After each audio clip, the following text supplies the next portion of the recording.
अस्सलाम वालेकुम दोस्तों, आज दो गाड़ियां आपके सामने माशाल्लाह नवीद गोट फार्म पे लगी हैं और लोडिंग वगैरह अल्हम्दुलिल्लाह हो रही है। एक गाड़ी की लोडिंग हो चुकी है और दूसरी गाड़ी की आपके सामने लोडिंग हो रही है। अगर आप भी आना चाहते हैं, नवीद गोट फार्म एक पाकिस्तान का बाइतमाद इदारा है, नहीं आ सकते, कोई चीज़ कार्गो पे चाहिए, कार्गो भी आपको पूरे पाकिस्तान में मिल जाएगी। नंबर आप मेरा लिख लें 0349 47 45 882। बकरे चाहिए, बकरे भी आपको मिल जाएंगे। मुंदरी भेड़ें चाहिए, मुंदरे छतरे चाहिए, मक्खी चीनी बकरियां चाहिए, पाकिस्तान की हर एक नस्ल आपको नवीद गोट फार्म पे मिल जाएगी। जो हमारे पाकिस्तानी ओवरसीज हैं यकीन करते हैं, लेकिन भाईजान हर बंदे के ऊपर भी आपने यकीन नहीं करना।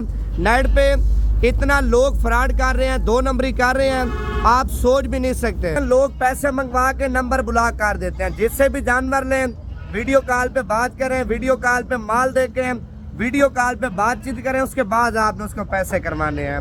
अगर आपने मुझसे रब्ता करना, मेरा ज़ाती नंबर आप लिख लें 0349 47 45 882। आपके सामने लोडिंग हो रही है माशाल्लाह, ये देखें। एक भाई कराची से आए हैं, दूसरे जो भाई हैं गुजरावाला से भी आए हैं, कुछ गुजरात से भी आए हैं, मुख्तलिफ शहरों से माशाल्लाह लोग। कुछ ये भी आपके सामने जानवर अल्हम्दुलिल्लाह हमने सेल किए हैं। गाड़ी तीसरी भी आ रही है और ये भी आपके सामने लोड करवाएंगे।